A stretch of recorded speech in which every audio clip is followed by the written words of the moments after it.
The Galactic Council chamber hung in the silent void above Viridia Prime, a great ring of polished alloy and glowing data streams where 200 alien species came to talk instead of fight. For over 60 cycles this had worked, mostly, because of one quiet, persistent voice that never shouted but always made itself heard: humanity. Humans were not the strongest, nor the oldest, nor the most advanced, but they were the glue. They listened. They remembered. They asked the right questions at the right time. And when tempers flared between the armored Krell and the hive-minded Veln, it was often a human diplomat who stepped in with a calm suggestion that somehow made both sides lower their weapons. Paul Dawson had been Earth's lead representative for 12 years. He was in his late 50s with tired eyes and a voice that never rose above a steady murmur. His aide, Lisa Grant, was younger, sharp-eyed and quick with facts, but she followed Paul's lead without question. Together, they had helped draft trade pacts, settled border disputes, and even calmed a near war over a shared asteroid belt, rich in rare minerals. The other species didn't always understand human customs, why they smiled when nervous, why they valued fairness over strict hierarchy, but they trusted them. That trust had become the invisible foundation of the entire council. On the morning of Cycle 387, the chamber filled as usual. The Krell delegation arrived in their heavy exosuits, their clicking language translated through implants. The Veln floated in on anti-grav platforms, their translucent bodies pulsing with soft light. The Marathi speaker, Vexlarn, took his place at the central dais, his moist skin glistening under the chamber's soft lights. Everyone waited. The human seats remained empty. At first, no one worried. Delays happened, a transport glitch, a comms error. But when the session began and Paul Dawson's name was called, silence answered. Lisa Grant's comm badge showed offline. Earth Central's diplomatic channel returned only a looped status message. All human representatives are temporarily unavailable. Vexlarn frowned, his gill flaps twitching. He tried again an hour later. Still nothing. By midday, whispers spread through the corridors. Had something happened to their ship? Had Earth been attacked? The Zorathi ambassador, whose species relied entirely on human-designed translation matrices to understand non-Zorathi speech, grew visibly distressed. Without the humans, their real-time linguistic bridge was gone. They could only watch confused as debates raged around them in tongues they couldn't parse. The Krell used the confusion to their advantage. Their lead envoy, Kor Vex, slammed a three-fingered fist on the table. The Veln have moved troops into Sector 9. He declared through his translator. This violates the ceasefire.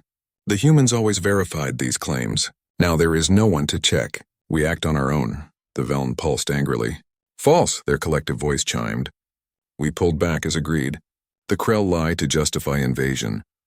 Without Paul Dawson to request sensor logs or propose a joint inspection team, the argument spiraled. Accusations flew. Old grudges resurfaced. A minor trade vote that should have passed easily collapsed into shouting. By the end of the day, the council had accomplished nothing. Worse, the mood had turned sour, suspicious. Over the next 3 days, the silence from Earth deepened. No messages, no updates, no explanation. The council's emergency channels, usually buzzing with human input during crises, stayed dead. Some species sent private hails to Earth's embassies across the galaxy. All came back empty. It was as if humanity had vanished, not just from the council, but from the entire diplomatic network. Rumors bloomed like toxic fungi. One claimed Earth had been destroyed by a rogue AI. Another said humans had finally grown tired of playing peacekeeper and gone into isolation. A third, darker theory whispered that this was a trick, that humans were preparing to strike while the galaxy tore itself apart. Lisa Grant's last known location was a secure briefing room on Viridia Prime, logged just before the blackout. Security footage showed her leaving alone, carrying a small data case. She hadn't returned to the human quarters. Her personal comms were inactive. Paul Dawson had been seen the night before, staring out a viewport at the distant blue dot of a human colony world, his expression unreadable. On the 5th day, Vexlarn called a special emergency session. He played a fragment of a message recovered from a backup diplomatic server, a voice recording time-stamped hours before the withdrawal. It was Paul Dawson's voice, calm as ever but final. "We've given enough," he said. We've bled for your peace, argued for your fairness, and held your hands through every tantrum and treaty. You call us mediators, but you've never truly learned to mediate yourselves. So now we step back. Not because we've failed, but because you're ready to try on your own. Or fail trying. Either way, it's yours now. The chamber fell utterly still. Even the ever-chattering Krell were silent. The message wasn't angry. It wasn't dramatic. It was worse, it was disappointed. Like a teacher walking out of a classroom full of students who refused to learn. That night, the first real violence in over a decade broke out near the Krell-Veln border. A Krell patrol ship fired on a Veln freighter, claiming it carried weapons. The Veln denied it. Without human observers to verify, the incident escalated. Within hours, both sides mobilized fleets. Back on Viridia Prime, the Council scrambled. Emergency votes were called. Alliances shifted by the hour. Species that had relied on human advocacy for generations now found themselves drowned out by louder, stronger voices. The Zorathi, unable to follow the rapid debates, withdrew to their quarters in frustration. The smaller species, those from water worlds, gas giants and asteroid belts, huddled together, afraid they would be forgotten or worse, sacrificed in the coming chaos. Vexillarn tried once more to reach Earth. This time he didn't ask for help. He pleaded. "Tell us why," his message said. "Tell us what we did wrong." The reply came not from Earth, but from an automated relay near the Sol system. It contained no words, just a single file, the full text of the original Galactic Charter with every clause that had been ignored, bent, or broken over the years highlighted in red. At the bottom, in plain human script, were 3 words. You knew better. The message spread.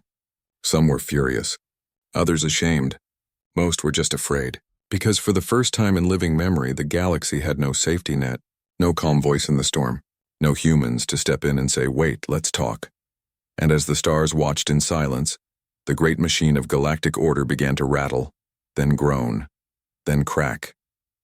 All because one small species from a quiet blue planet had finally decided to stop holding it together.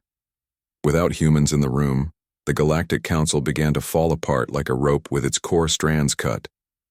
At first it was small things, missed votes, confused translations, delays in aid shipments, but soon the cracks widened into chasms.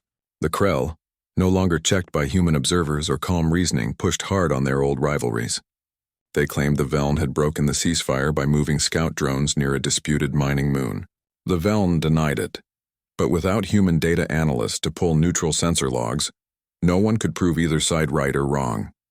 So the Krell acted. They sent warships. The Veln responded, and just like that, a cold tension turned hot. The council chamber, once a place of careful words and measured tones, became a shouting match. Species that had stayed quiet for years now raised their voices, not to solve problems, but to protect themselves. The Zorathi, who depended on human-made translation systems to understand non-Zorathi speech, sat in silence during most sessions. Their ambassador tried to speak once, but his words came out as garbled noise through the outdated universal translator. No one corrected it. No one even noticed. He left the chamber and did not return for weeks. Trade agreements began to collapse. The Marathi had relied on human negotiators to balance deals between water-breathing and air-breathing species. Now those deals stalled. Food shipments from fertile worlds slowed. Medical supplies ran low on colonies that had counted on human logistics networks. Panic spread not through war zones but through marketplaces and clinics. People whispered that Earth had abandoned them not out of anger, but because they knew what was coming and didn't care enough to stop it. Vexillarn, the Marathi speaker, grew thinner by the day. His skin lost its usual sheen. He sent message after message to Sol system. All bounced back with the same reply. Diplomatic channels suspended. No representatives available. He even tried old civilian frequencies, public Earth news feeds, anything. But Earth was dark. No broadcasts. No cultural updates. No music, no stories, no voices. It was as if the entire planet had gone quiet on purpose. Meanwhile, the war between the Krell and Veln spread. 3 neutral systems, small, peaceful worlds with no armies, were caught in the crossfire. One was blockaded. Another had its orbital farms destroyed by a stray missile. The third sent a desperate plea to the Council for protection. The vote to send peacekeepers failed. Too many species feared getting involved. Too many remembered how humans used to rally support for such missions. Now no one knew who. For a start, in the lower levels of Viridia Prime, where junior aides and data clerks worked, a quiet movement began. A young diplomat named Eli Torres, half human on his mother's side but raised in the Unity block, started gathering old human records. Not military files or tech schematics, but transcripts of past council sessions, peace talks, even classroom lessons from Earth universities.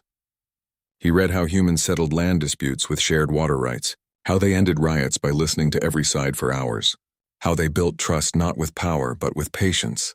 Eli showed these to anyone who would listen. At first most laughed. "That's just human sentiment," said a Krell aide. "Weakness dressed as wisdom." But as more systems burned and more refugees poured into council space, even skeptics began to wonder. Maybe there was something in those old ways. Maybe the humans hadn't been soft. Maybe they'd been smart. Then came the discovery that changed everything. Buried in a backup archive marked "Personal Paul Dawson, do not distribute," was a final message. It wasn't sent to the council. It was never meant to be found, but a data clerk cleaning old servers stumbled on it. The file opened with Paul's face tired but clear-eyed. He spoke slowly as if choosing each word with care. "We didn't leave because you failed us," he said. "We left because you never let yourselves succeed. Every time you faced a hard choice, you looked to us to make it for you. You called us wise, but you refused to learn wisdom. You praised our fairness, but you kept playing the same old games of power behind closed doors. We held your hands for 60 years. Now it's time you walked on your own. If you fall, it's yours to fix. If you rise, it's yours to keep. Either way, don't blame us for your choices." The message spread through the station like a current. Some were furious. Others wept. Many felt ashamed. But a few, like Eli, felt something else. A challenge. While the council argued over whether to condemn Earth for abandoning them, Eli and a small group of like-minded aides began testing human methods in secret.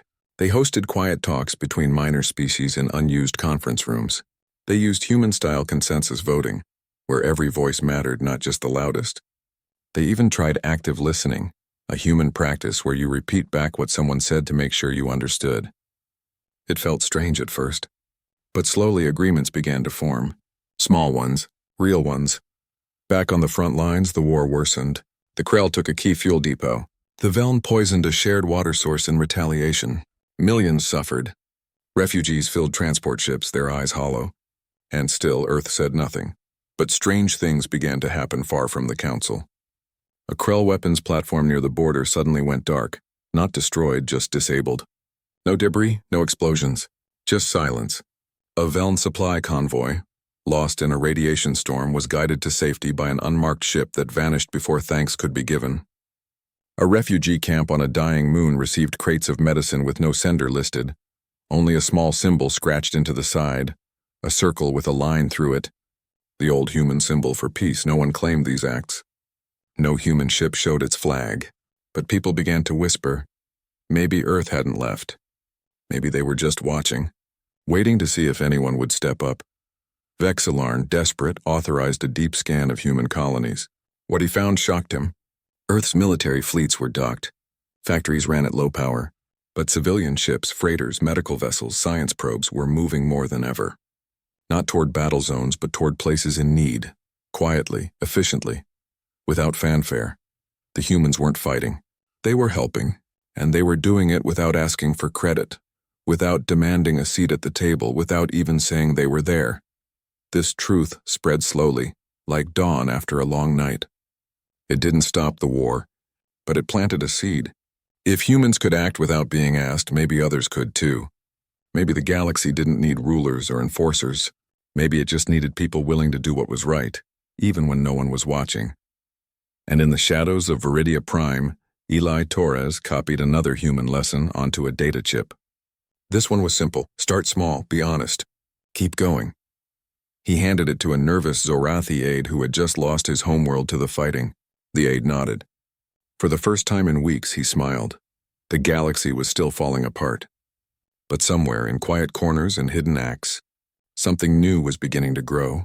Months passed, and the silence from Earth became a kind of presence itself. A quiet weight pressing down on every decision, every failed vote, every new flare of violence. The war between the Krell and Veln had spread to 7 systems. Refugees crowded into neutral zones, their eyes dull with exhaustion. Trade routes once kept open by human patrols now lay empty or littered with wreckage. The Galactic Council met less often, not because peace had returned, but because no one believed talking would help anymore. The Zarathi had fully withdrawn, sealing their borders and cutting off all communication. The smaller species, those from icy moons, desert worlds, and floating cities, formed shaky alliances out of fear, not trust. Many began to prepare for the worst, the total collapse of the Council and the return of the old, brutal age of warlords and conquest. Yet in the middle of this unraveling, a strange thing happened. A rumor began to circulate, not through official channels but in mess halls, docking bays, and refugee camps. Lisa Grant, Paul Dawson's former aide, had been seen, not on Viridia Prime, not in any embassy, but on a dusty mining colony called Row 7, far out in the Outer Rim. She was working in a clinic, treating sick children, using old human medical kits. She wore plain clothes, no insignia, and gave her name as L. Grant, only when forced to sign logs. A Marathi envoy, desperate for answers, tracked her down. He found her in a small prefab building, cleaning surgical tools by hand. When he asked why Earth had left, why they had abandoned the galaxy, she didn't look up. She just kept scrubbing a scalpel. "We didn't abandon anyone," she said quietly. "We stopped pretending we could fix you for you." The envoy pressed her. "Then why are you here? Why help these people if you don't care?" Lisa finally looked at him. Her eyes were tired but clear. "Because helping isn't the same as fixing. You can't force peace on people who won't choose it. But you can still bandage a wound. You can still give water to someone who's thirsty. That's not diplomacy. That's just being human." She refused to speak for Earth. She wouldn't say if Paul was alive or where he was. But before the envoy left, she handed him a small data chip. "Read this," she said. "Not as a Marathi, not as a diplomat, just as someone who wants things to be better." The chip contained nothing classified. No battle plans, no secret codes. Just a collection of old Earth writings. Speeches about justice. Stories about forgiveness. Lessons on how to listen without judging. One line stood out. "Peace isn't the absence of conflict. It's the presence of understanding." When the envoy returned to Viridia Prime, he shared the chip with a few trusted colleagues. Among them was Eli Torres. He read every word. Then he read them again, and for the first time he saw what the humans had truly been doing all along. They hadn't been controlling the Council. They'd been teaching it slowly, patiently, through example. And when the students refused to learn, the teachers walked away not out of anger, but out of respect for the lesson itself. Eli gathered a small group, representatives from 5 minor species, all tired of watching their worlds burn while the powerful argued. They met in a storage room deep in the station, far from the grand chambers and political games. There, using only human methods, they began to build something new. They practiced speaking one at a time. They wrote down each other's concerns. They looked for common ground, not victory. It was slow. It was messy, but it worked. Meanwhile, the war raged on. The Krell launched a full assault on a Velen-held station. The Velen responded by hacking into civilian power grids across 3 systems, plunging millions into darkness. The Council's emergency session ended in chaos when a Krell delegate threw a data slate at a Velen envoy. No one intervened. No human voice called for calm. The room emptied in silence, but something else was happening far from the headlines. Unmarked ships, small, fast, bearing no flags, began appearing near refugee convoys. They didn't fight. They shielded. They rerouted damaged transports. They dropped supplies on starving colonies. When a Krell patrol tried to board a civilian freighter, one of these ships appeared out of nowhere, jammed their comms, and towed the freighter to safety before vanishing into the void. No one claimed responsibility. But the design of the ships, the way they moved, the quiet efficiency, it all pointed to one origin. Earth wasn't gone. It was just operating on its own terms now. Then came the night a Krell weapons platform, armed with planet-cracking missiles, went dark over the neutral world of Ceres Minor. Scans showed no explosions, no debris. Just a complete system shutdown. Hours later, a Velen data hub used to coordinate cyber attacks on civilian networks suffered the same fate. Again, no trace of who did it. Only a single message left in the system logs written in plain human script. Enough, the galaxy noticed. Not with cheers, but with a slow dawning realization. Humanity hadn't left the fight. They'd just stopped fighting for a seat at a table that refused to change. Back on Viridia Prime, Eli's group grew. More species joined, not the big powers, but the ones who had always been ignored. They began drafting a new kind of proposal, one based not on strength or territory, but on shared need and mutual care. They called it the Accord of Common Ground. It had no armies, no punishments, no rulers, just promises, to listen, to help, to never turn away from suffering. When they presented it to the full council, most laughed. The Krell called it childish, the Veln called it naive, but just a few listened. And among them was Vexlarn. The old Marathi speaker, worn thin by months of failure, stood slowly and said only this: "I will sign it." That single act gave others courage. One by one, representatives from small worlds added their names. It wasn't law. It wasn't binding. But it was a start. And somewhere far away on a quiet blue planet that no longer answered calls, people watched the news feeds. They saw the names being added. They saw the first real attempt at peace since they left. And for the first time in months, someone on Earth smiled. The galaxy was still broken, but it was beginning to heal. Not because humans returned, but because someone finally remembered what they had tried to teach all along. The Accord of Common Ground had no army, no enforcement, and no official power. Yet it spread faster than anyone expected. Species that had been ignored for generations, those from frozen tundras, methane seas, and asteroid belts, saw in it a chance to be heard. They began sharing food, medicine, and fuel without waiting for council approval. They set up joint patrols to protect refugee routes. They even started teaching each other their languages, using old human translation tools left behind in public archives. Eli Torres became the quiet heart of this movement. He never called himself a leader.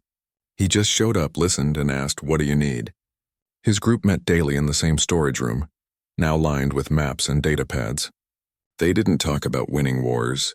They talked about clean water, safe passage, and how to stop children from starving while adults argued over borders. The big powers mocked them at first. The Krell called them dreamers with empty pockets. The Veln dismissed them as noise in the static. But as more systems joined the Accord, even the powerful began to feel the shift. Trade with Accord worlds grew. Refugees found safety there. And when a Krell raiding party tried to attack a shared farm colony on the edge of neutral space, 5 different species, none of them military, stood together with nothing but farming drones and broadcast warnings. The Krell, confused by the lack of fear, turned back. Then came the breakthrough.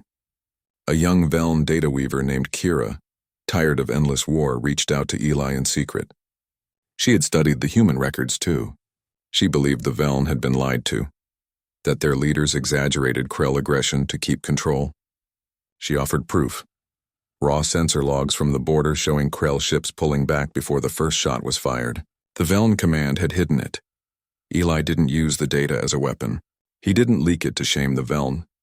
Instead, he asked Kira to present it herself, at a joint meeting with a Krell officer who had also grown weary of fighting. The meeting happened in a neutral cargo bay lit by work lamps. No cameras. No audience. Just 3 beings, Eli, Kira, and a Krell named Joran, who had lost 2 siblings to the war. They talked for hours. Not as enemies, as people who wanted it to end. By dawn, they agreed on a test. Both sides would pull their fleets back from Sector 9 for 1 full cycle. No tricks, no spies. Just trust it worked. For the first time in months, that stretch of space was quiet. No alerts, no explosions. Just stars and silence. News of the truce spread. Not through official channels, but through whispers, data bursts, and refugee ships. Hope, fragile but real, began to grow. Meanwhile, Earth remained silent but not still.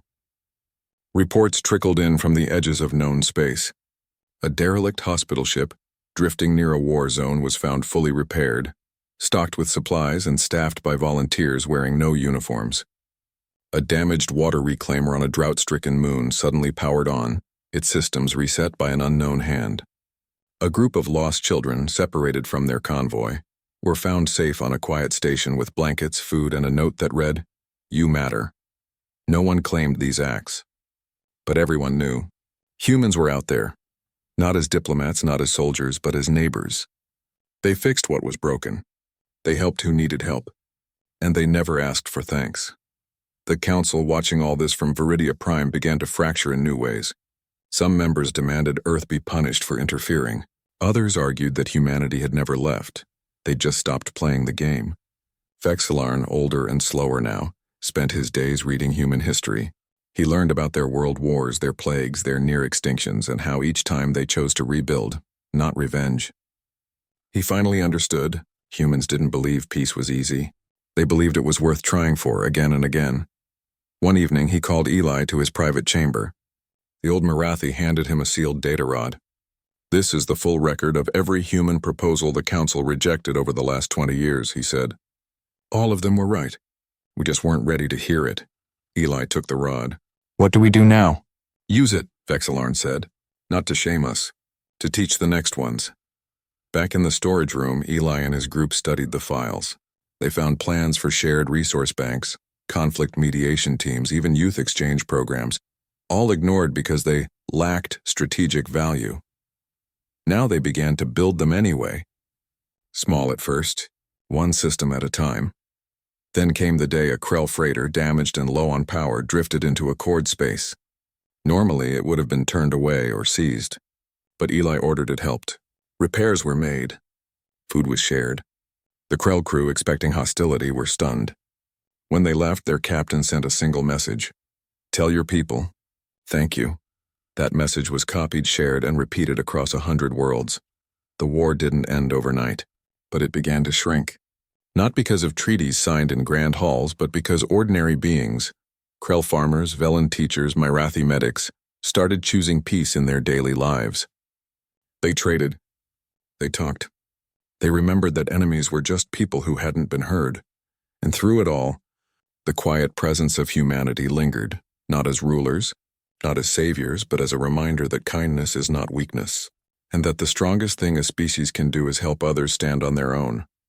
The galaxy was learning, slowly, painfully, but it was learning, and somewhere, in the dark between stars, a human ship powered down its engines, watched a new truce hold for another day, and moved on to the next place that needed light. The truce held, not because of threats or treaties signed in gold ink, but because people chose it every day. Krell farmers traded grain with Velen hydroponic growers. Marathi medics worked alongside Zorathi engineers to rebuild a water plant on a scorched moon. Children from enemy worlds played together in refugee camps, their games full of laughter, not fear. The Accord of Common Ground had no army, no laws, no punishments, but it had something stronger: trust. And trust, once planted, grew fast in tired soil. Eli Torres stood on the observation deck of Viridia Prime, watching a Krell cargo ship dock beside a Velen science vessel. They were sharing data on asteroid mining, not as rivals but as partners. It felt unreal. Just months ago, those same ships would have fired on each other without warning. Now their crews exchanged tools and stories over shared meals. The change hadn't come from the top. It had risen from the bottom like green shoots after a fire. The old council still met, but fewer attended. The grand chamber sat half empty most days. The real work happened in marketplaces, clinics, and repair yards, places where beings helped each other without waiting for permission. Vexillarn, now retired from his speaker role, spent his days teaching young diplomats how to listen, not just speak. He used human lessons for every class. Peace isn't made in speeches, he told them. It's made in silence when you stop talking and start hearing. Then came the vote that changed everything. Eli and his group proposed a new charter for the galaxy, one that replaced the old council with a network of local councils, all connected by shared values, not power. No single species would rule. Decisions would be made by consensus, with every voice counted equally. It was the human way, refined by years of failure and hope. Many doubted it would pass. The Krell leadership called it a surrender of order. The Velen elders warned it would bring chaos. But when the vote came, something unexpected happened. Delegates from over 100 minor species stood as one. Then the Zorathi returned, not with weapons, but with a pledge to join. Even a few Krell and Velen representatives, those who had seen the cost of war up close, raised their hands in support. The new charter passed by a narrow margin. Not with cheers, but with quiet nods. It wasn't perfect. It wouldn't fix everything overnight, but it was a start, a real one, built by many hands, not just one. With the charter approved, the next step was clear. They needed teachers, not soldiers, not spies, people who could show others how to live this new way, and there was only one species that had practiced it for centuries. A message was sent to Sol System.